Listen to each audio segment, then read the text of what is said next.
Hi friends, எல்லாருக்கும் வணக்கம். இப்போ நம்ம வீடியோ என்ன பார்க்க போறோம்னா நம்ம எப்படி ஒரு மாசத்துல நம்ம எல்லா செலவுகளை கொஞ்சம் சுருக்கமா சின்னதா செஞ்சுட்டு அதெல்லாம் நம்ம சேவிங் பண்ணிட்டு நம்ம எப்படி ஒரு 10,000 ரூபாய் ஒரு மாசத்துல நம்ம சேவ் பண்ணலாம். அதை பத்தி தான் இந்த வீடியோ நம்ம பார்க்க போறோம். வீடியோ ஸ்கிப் பண்ணாம பாருங்க, அப்பதான் உங்களுக்கு புரிய வரும். நீங்க நடுவில் ஸ்கிப் பண்ணி பார்த்தீங்கன்னா அந்த வீடியோ உங்களுக்கு கண்டிப்பா உங்களுக்கு புரிய வராது. நான் என்னென்ன டிப்ஸ் சொல்றேன் இதுலன்னு. ஸோ அதுக்காக தான் ரிக்வெஸ்ட் பண்ணி கேட்குறேன். வீடியோ ஸ்கிப் பண்ணாமல் கடைசி வரை பாருங்கள். ரொம்ப பெரிய வீடியோ இல்லை, சுருக்கமாக ஒரு 8 நிமிஷத்துக்குள்ளேயே இந்த வீடியோ நான் முடிக்கிறேன். ஸோ கடைசி வரை பாருங்கள். அதுக்கு முன்ன ப்ளீஸ் சப்ஸ்கிரைப் பண்ணிட்டு பாருங்கள், லைக் பண்ணுங்கள், ஷேர் பண்ணுங்கள், உங்கள் ஃப்ரெண்ட்ஸ் அண்ட் ஃபேமிலிக்கு ஃபார்வர்ட் பண்ணுங்கள். சைடில் இருக்க பெல் பட்டனை ப்ரெஸ் பண்ணிட்டு பாருங்கள். அப்போ தான் உங்களுக்கு நான் எப்போ புது வீடியோ போடுறேன் உங்களுக்கு நோட்டிஃபிகேஷன் வரும். நீங்கள் மிஸ் பண்ணாமல் பார்க்க முடியும். சரி, வீடியோக்குள்ளே போகலாமா? நீங்க நினைப்பீங்க நம்ம மாச சம்பளம் அப்படியே கரைச்சிக்கிட்டே போயிடும். நம்ம எல்லாம் சேவிங்ஸ் பண்ணுவோம், இன்வெஸ்ட்மெண்ட் பண்ணுவோம், வீட்டு செலவு போடுவோம், எல்லாம் கண்டினியூ பிரிச்சு வச்சுக்கிறது நம்மளுக்கு ₹1 கூட நம்ம ஒண்ணுமே வச்சுக்க முடியும். நம்ம பர்சனல் நம்ம அப்படி நம்ம நினைப்போம். எல்லாரும், நானும் இதுலதான் எல்லாரும் நம்ம அப்படிதான் நினைப்போம். அதுல என்ன ஒரு சிம்பிள் மெத்தட் அது நம்ம எப்படி நம்ம கையாளுறோம், அதுதான் ரொம்ப முக்கியமானது. பணம் இருக்குன்னு நினைச்சு நம்ம கண்ணை மூடிட்டு எல்லாம் வாங்குறோம் பாரு, அங்கதான் நம்ம தப்பு பண்றது மெயின் விஷயம். ஸோ என்ன சொல்ல நான் ஒரு ப்ராக்டிக்கல் எக்ஸாம்பிள் தான் இந்த வீடியோ நான் சொல்ல போறேன். நான் எப்படி மாசம் கடைசியில் என்ற ஒரு அமௌண்ட் என் பர்ஸ்ல இருக்குது, எல்லா செலவுகளை தவிர்த்து என்ற கொஞ்சம் பணம் இருக்கு, அதை பத்தி தான் இந்த வீடியோ நான் பேச போறேன். ஸோ வாங்க நம்ம ஒன்று ஒன்றா பார்க்கலாம், ஒரு டிப்ஸை பார்க்கலாம். எல்லாத்தோட முதல்ல என்ன நம்ம பட்ஜெட் பண்ணணும். பட்ஜெட் பண்ணணும் இந்த சென்ஸ்ல நம்ம ஒரு நோட் புக்கோ இல்லை ஒரு மொபைல் நிறைய ஆப்ஸ் கேட்போம். அந்த ஆப்ஸ்ல நம்ம குறிச்சிக்கணும் நம்ம என்ன செலவு பண்றோம் ஒரு நாளைக்கு. நம்ம அனாவசியம் டீ, காஃபி, ஸ்நாக்ஸ் அப்படி நம்ம நிறைய செலவு பண்ணோம் இல்லையா, அதெல்லாம் நம்ம குறிச்சிக்கணும் முதல்ல ஒரு நோட் புக்ல. உங்களுக்கு எக்ஸ்பென்சஸ் நீங்க ட்ராக் பண்ணணும். ஏன்னா இதை ஃபர்ஸ்ட் ஸ்டெப் ரொம்ப சிம்பிள். நீங்க என்னென்ன செலவு பண்றீங்களா அதை எந்தெந்த இடத்துல மணி நம்மளுக்கு ஃப்ளோ ஆகுது இல்ல, செலவு ஆகுது, அதை நம்ம நல்லா நோட் பண்ணிக்கணும். நிறைய மக்கள் என்ன செய்யறாங்க அவங்க புரிய மாட்டுது, அவங்க என்ன செய்யறாங்க ரியலைஸ் பண்ண மாட்டாங்க. அப்படியே ஸ்மால் எக்ஸ்பென்ஸ் லைக் எந்த இடம் ஒரு டீ குடிக்கணும், இல்ல ஒரு ஸ்நாக்ஸ் வாங்கி சாப்பிடணும், இல்ல ஆன்லைன் ஷாப்பிங் பண்ணணும், திடீர்னு ஒரு டெம்டேஷன் வந்துடும் நம்ம ஆன்லைன்ல வாங்குவோம். அப்படி இருக்கும். சில பேர் ஃபுட் வீட்லயே டெலிவரி பண்ணுவாங்க, வீட்டுல சமைக்க மாட்டாங்க, லேசியா இருக்கும். அதை நான் லேசி தான் சொல்லுவேன் நான். ஸோ வீட்டில் ஃபுட் ஆர்டர் பண்ணுவாங்க. எல்லாம் ஒரு fast moving add quickly fast food சொல்லுவாங்க பாரு, அது மாதிரி இல்லை, எல்லாமே ஆன்லைன்ல வாங்குவாங்க. ஸோ இதுல என்ன செய்யணும்னு ஒரு நோட் புக்கோ இல்லை ஒரு பட்ஜெட் ஆப் நம்ம வச்சுக்கிட்டு அதை குறிச்சுக்கணும். நம்ம ஒரு மாசம் எவ்வளவு நம்ம செலவு பண்றோம். நீங்களே நினைச்சா ஒரு சர்ப்ரைஸ்ல நீங்க நிறைய பணத்தை இந்த இடத்துல நீங்க ரொம்ப வேஸ்ட் பண்றீங்க இல்லையா. அது நம்ம குறிச்சுக்கிட்டு அதன் பிறகு நம்ம தவிக்க முடியும். இங்க நம்ம ஒரு சில அமௌண்ட் நம்ம சேவ் பண்ண முடியும். ஓகேவா? ரெண்டாவது என்ன விஷயம் சொல்ல வரேன்னா நான் ஏற்கனவே நிறைய வீடியோல சொல்றேன் இதை பத்தி. நான் இதை ப்ராக்டிக்கலா நான் ரொம்ப யூஸ் பண்றேன். எந்த ஒரு விஷயமா இருந்தாலும் உங்களுக்கு ஒரு டெம்ப் வரும் பாருங்க, ஒரு ஆசைகள் வரும். இங்க தமிழ்ல சொல்லுவாங்க பாரு, ஒரு ஆசை, ஒரு விருப்பம் அப்படின்னு. ஏதாவது ஒரு பொருள் அவங்கள்ட்ட இருக்கிற அதே மாதிரி நம்ம வாங்கணும், அதை எப்படியோ வாங்கணும் அப்படின்னு ஒரு ஒரு கண்டிஷன்ல இருக்கும் இல்லையா. அந்த டைம்ல தான் நீங்க ஒரு ட்ரிக் யூஸ் பண்ணணும். நான் நிறைய பேர் யூஸ் பண்றீங்க. ஒரு 24 hours ரூல் யூஸ் பண்ணணும். இதுல என்ன என்ன ஆகுதுன்னா, நீங்க அந்த 24 hours அப்புறம் நீங்க அந்த ஒரு பர்ச்சேஸ் பண்ற ஒரு திங்க் நீங்க இக்னோர் பண்ணுவீங்க. சரி வேண்டாம், அது நம்மளுக்கு தேவையில்லை, எதுக்கு வாங்கணும், வேஸ்ட், நான் வாங்கி அப்படியே வச்சுக்க போறேன், ஒன்றும் யூஸ் பண்ண மாட்டேன், எதுக்கு அந்த இடத்துல பணத்தை செலவு பண்ணணும் அப்படின்னு ஒரு எண்ணத்துல அந்த பொருளை நீங்க வாங்க மாட்டீங்க. ஸோ இது ஒரு விதத்துல நீங்க பணத்தை சேவ் பண்ணலாம் இந்த இடத்துல. ஓகேவா? இப்போ நான் மூணாவது டிப்ஸ் என்ன சொல்ல வரேன்னா ரெடியூஸ் ஃபுட் டெலிவரி. நம்ம ஆர்டர் பண்ண பாரு ஃபுட் வீட்டில், பீஸா இல்லை பிரியாணி, அதை நம்பர் ஆர்டர் பண்ண மாதிரி அதுதான் நம்ம அதை நம்ம ஸ்லோ பாய்ஸ்ன்னு சொல்லுவாங்க தெரியுமா. சின்னதாக நம்ம அதை கரைச்சிடும் நம்ம பணத்தை அது எல்லாத்தையும் அவாய்ட் பண்ணிட்டு வீட்டிலேயே சமைச்சு சாப்பிட பாருங்க. இது ஒரு மாசத்துல ஒருத்தருக்காவது வாங்கலாம். சில பேர் வாரத்துல 2-3 தடவை ஆன்லைன் என்ன சொல்றது ஒரு ஃபுட் ஆர்டர் பண்ணுவாங்க. இது தப்பு. இது நம்ம தப்புன்னு சொல்ல வரல. இது நம்மளுக்கு பணத்தை ஸ்லோ அண்ட் ஸ்டெடியா அது கரைச்சிரும். அதுதான் சொல்றேன். நம்ம ஈவன் ஒரு நம்ம 4 தடவை வாங்கணும் இல்லை, அது நம்ம 4 தடவை ஃபுட் ஆர்டர் பண்ணது ஒரு தடவை வாங்குறப்பல பாத்துக்கோங்க. ஸோ அப்படின்னா அதுல நம்ம கொஞ்சம் பணத்தை வந்து சேவ் பண்ண முடியும்.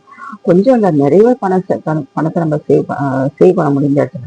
இல்லைன்னா நீங்களே நினைச்சு பாருங்க, வந்து ஒரு டைம் இந்த ஃபுட் ஆர்டர் பண்ண வந்து நம்ம எவ்வளவு பணத்தை நம்ம அதுல செலவு பண்ணோம். அதுல என்ன ஆகுது, நம்ம வந்து வயிறு நிறைஞ்சு நம்ம சாப்பிட மாட்டோம். ரெண்டாவது நம்ம பணம் வந்து வேஸ்ட் ஆகுது. சில டைம் வந்து ஃபுட் பாய்சன் கூட ஆகுது. ஸோ வந்து அவாய்ட் அவுட் சைட் ஃபுட், அதான் சொல்ல வரேன் நான்.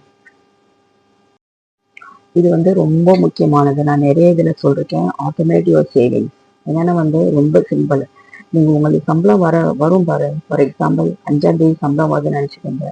அன்னைக்கு இமீடியட்ல வந்து உங்களுக்கு ஒரு பர்டிகுலர் அக்கௌண்ட்ல வந்து ஒரு அமௌண்ட் வந்து நீங்க டிரான்ஸ்ஃபர் பண்ணி விட்டுறணும். அந்த பணம் அங்க அந்த அந்த அக்கௌண்ட்ல பணம் இருக்குன்னு உங்களுக்கு தெரியக்கூடாது. அது ஒரு எமர்ஜென்சி ஃபண்டுன்னு வச்சுக்கணும்.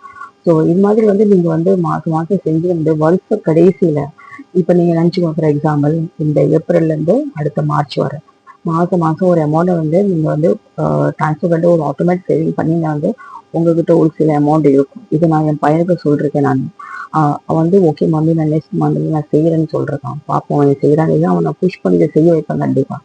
நம்மளுக்கு சம்பளம் வரது இல்லை, உடனே ஒரு ஆட்டோமேட்டிக் சேவிங்ல வந்து நம்ம வந்து கொஞ்சம் பணத்தை வந்து அதில் வந்து டிரான்ஸ்ஃபர் பண்ணி வச்சிருந்தா வந்து அது நம்மளுக்கு ஒரு எமர்ஜென்சி ஃபண்டுக்கு வந்து யூஸ் ஆகும், கண்டிப்பா யூஸ் ஆகும். அட்லீஸ்ட் ஒரு 300 ரூபா ஒரு நாளைக்கு நம்ம டிரான்ஸ்ஃபர் பண்ணாம இல்லை.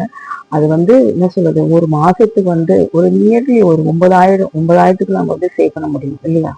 நம்ம நிறைய அன்வான்ட் எக்ஸ்பென்சஸ் பண்ணுவோம் பாருங்க. அதை வந்து ஒரு கணக்கு பண்ணி ஒரு நாளைக்கு ஒரு 300 ரூபா, ஒரு 300 ரூபா கணக்குல அதை நம்ம வந்து அந்த தனி அக்கௌண்ட்ல வந்து டிரான்ஸ்ஃபர் பண்ணிக்கிட்டே இருந்தா வந்து ஒரு மாசத்துல கண்டிப்பா சொல்றேன் 9,000 ரூபாய், ஒரு சின்ன அமௌண்ட் இல்லை, ஒரு பெரிய அமௌண்ட் வந்து நம்ம சேவ் பண்ண முடியும் ஒரு தனி அக்கௌண்ட்ல. ஸோ என்ன சொல்றேன், saving first spending later is the key.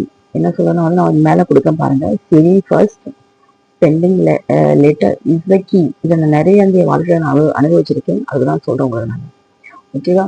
இப்போ வந்து நெக்ஸ்ட் ஸ்டெப் என்ன சொல்றேன் வந்து அவாய்ட் அன்னெசரி சப்ஸ்கிரிப்ஷன். நிறைய பேர் வந்து ஒரு சப்ஸ்கிரைப் பண்ணி வச்சிருப்பாங்க, ஆனால் அவங்க யூஸ் பண்ண மாட்டாங்க. அது வந்து அவங்களோட அக்கௌண்ட்ல வந்து பணத்தை வந்து டெபிட் பண்ணிக்கிட்டே இருக்கும். இது எவ்வளோ வேஸ்ட் ஆகுது இந்த இடத்துல நினைச்சு பாருங்க. ஸோ வந்து ஒருத்தர் வந்து ஃபோன் எடுத்து அதை நம்ம வந்து பொறுமையாக வந்து என்னென்ன நம்ம வந்து அன்வான்ட் வந்து சேவ் பண்ணி வச்சிருக்கோமோ, சப்ஸ்கிரைப் பண்ணி வச்சிருக்கோம், அது எல்லாத்தையும் வந்து அன்சப்ஸ்கிரைப் பண்ணிடுங்க. மொத்தத்தில் டிலீட் பண்ணி விட்டுடுங்க. தேவையில்லை. எப்போ தேவையோ அப்போ வந்து நம்ம வந்து சப்ஸ்கிரைப் பண்ணி பார்த்துக்கலாம் அப்படின்னு வச்சா வந்து ரொம்ப நல்லது. என்ன ஆகுது, அதில் வந்து நம்ம வந்து ஒரு டெம்ட் ஆகுது.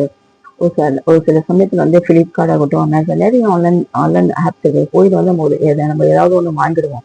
அது கண்டிப்பா யூஸ் பண்ணணும். அப்படியே இருந்து நம்ம வந்து வேஸ்ட் ஆகும் படம். ஸோ அதுதான் சொல்றேன், அவாய்ட் அன்னெசரி ஆப். நம்ம மொபைல் இருக்கிற வந்து அதை வந்து எல்லாத்தையும் வந்து டிலீட் பண்ணி விட்டுடணும். நெக்ஸ்ட் ரொம்ப இம்பார்ட்டன்ட் இது எல்லாருக்குமே, இப்பயும் வந்து கேஷ் கொடுத்து நீங்க ஒரு ஸ்பெண்ட் பண்ண பாருங்க. எந்த டைம்ல வந்து ஜிபே பண்றது, ஆன்லைன்ல டிரான்ஸ்ஃபர் பண்றது, அதை வந்து டோட்டலி ஸ்டாப் பண்ணிடுங்க. ஏதாவது ஒரு ஒரு அவசர தேவைக்கு நம்ம ஜிபே பண்ணலாம். எந்த நேரமும் வந்து ஜிபே பண்றது வந்து நம்மளுக்கு தெரியாமலே அது நம்ம பணத்தை வந்து கிடைக்குது. நல்லா புரிஞ்சுக்கோங்க. ஒரு ஒரு சில பேர் வந்து ஒரு பிஸ்கட் வாங்க 10 ரூபாய்க்கு வந்து ஜிபே பண்ணுவாங்க. ஒரு என்ன சொல்ல, ஒரு டீ குடிக்கிறதுக்கு 20 ரூபாய்க்கு ஜிபே பண்ணுவாங்க. அப்படி இல்லாம வந்து நம்மகிட்ட எப்பயும் கேஷ் வச்சுக்கிட்டா யூஸ் பண்றாங்க பாருங்க. நம்ம பணத்தை கொடுத்து ஒரு செலவு பண்றோம் பாருங்க. அதுல வந்து நம்மளுக்கு வந்து நிறைய வந்து நம்ம வந்து பணம் எப்படி எப்படி எங்கெங்க போய் நம்மளுக்கு ஒரு ஒரு ஒரு ட்ரிக் கிடைக்கும். ஸோ அந்த நம்ம நிறைய வந்து கேர்ஃபுல்லா நம்ம வந்து ஸ்பெண்ட் பண்ணதுக்கு நம்மளுக்கு வந்து ஒரு ஐடியா கிடைக்கும். ஒரு எக்ஸாம்பிள் வந்து நம்ம வந்து பர்ஸ்ல வந்து இப்போ 500 ரூபாய் இருக்குது. மண்டே நினைச்சு நேற்று மண்டே இன்னைக்கு டியூஸ்டே ஆயிடுது. நான் இன்னைக்கு செவ்வாய்க்கிழமை இந்த வீடியோ எடுத்துட்டு இருக்கேன். செவ்வாய்க்கிழமை தேதி இன்னைக்கு 19. இந்த வீடியோக்கு நான் வந்து ரெக்கார்ட் பண்ணிட்டு இருக்கேன். நான் வந்து மண்டேக்கு என் பர்ஸ்ல வந்து 500 ரூபாய் பணம் எடுத்து வச்சிருக்கேன். நிஜமா சொல்ல, நான் வந்து வீடியோவாக சொல்லல. ஸோ நான் என்ன நினைக்கிறேன், இந்த பணம் 500 ரூபாய் இந்த வாரம் முழுசும் என் ஆட்டோவாகட்டும், எந்த பஸ் டிராவல் ஆகட்டும், இல்லை வந்து சாயந்தரம் வீட்டுக்கு போகும்போது பால், இல்லை வீட்டுக்கு தேவையான முட்டை ஏதோ வாங்கிட்டு போறோம், இல்லை ஒரு கருவேப்பிலை, கொத்தமல்லி, ஏதோ ஒரு சின்ன சின்ன பொருள் வாங்குவோம். இந்த 500 ரூபாய்க்குள்ள இந்த ஃபுல் வீக்கெண்ட் ஓடணும். அதையும் தாண்டி நான் வந்து வெஜிடபிள்ஸ் வாங்கணும். எல்லாத்தையும் இந்த 500 ரூபாய்க்குள்ளேயே நான் வச்சுக்கணும். நான் வந்து நினைச்சிட்டு அந்த 500 ரூபாய் எடுத்து நான் பர்ஸ் வைக்கிறேன். அப்ப என்ன ஆகுது தெரியுமா, வந்து நான் வந்து அது ஒரு ரூபாய் நான் செலவு பண்ணும்போது அது எனக்கு ஒரு ஒரு ஈண்டு குடிக்கும். நான் வந்து இவ்வளவுதான் செலவு பண்ணணும், இவ்வளவு வந்து எனக்கு நாளைக்கு வேணும், நாளைக்கு வேணும் அப்படின்னு என் மனசுல வந்து ஒரு ஒரு எண்ணம் வரும். ஓகேவா? ஒரு ஃபீலிங் வரும். நான் வந்து பணத்தை வந்து அன்வான்டா செலவு பண்ணக்கூடாதுன்னு. அதுதான் சொல்றேன், எப்பயும் வந்து நம்ம வந்து கேஷ் கொடுத்து செலவு பண்றாப்புல பார்க்கணும். இந்த இடத்துல வந்து நம்ம வந்து ரொம்ப கேர்ஃபுல்லா வந்து நம்ம பணத்தை வந்து சேவ் பண்ண முடியும். ஓகே ஃப்ரெண்ட்ஸ், இந்த வீடியோக்கு கன்க்ளூஷன்ல நான் வரேன். இப்போ நான் இந்த வீடியோ வந்து உங்களுக்கு ரொம்ப யூஸ்ஃபுல்லா இருக்கும் நான் நம்புறேன். ஏன்னா வந்து நான் நிறைய வந்து ப்ராக்டிக்கல் டிப்ஸ் இந்த வீடியோவில் நான் சொல்லியிருக்கேன். எப்படி எப்படி நம்ம வந்து பணத்தை வந்து சேவ் பண்ணி நம்ம கண்டிப்பா ஒரு மாச கடைசி வந்து ஒரு 10,000 ரூபாய் நம்மள்ட்ட எப்படியும் இருக்கும், கண்டிப்பா இருக்கும். இதை ட்ரை பண்ணி பாருங்க. ஏதாவது ஒரு டிப்ஸ் வந்து உங்களுக்கு வந்து யூஸ்ஃபுல்லா இருக்கும் நான் நம்புறேன். ஸோ ஃப்ரெண்ட்ஸ், லைக் பண்ணிட்டு பாருங்க, ஷேர் பண்ணுங்க, சப்ஸ்கிரைப் பண்ணிட்டு பாருங்க. See you in the next video. Bye.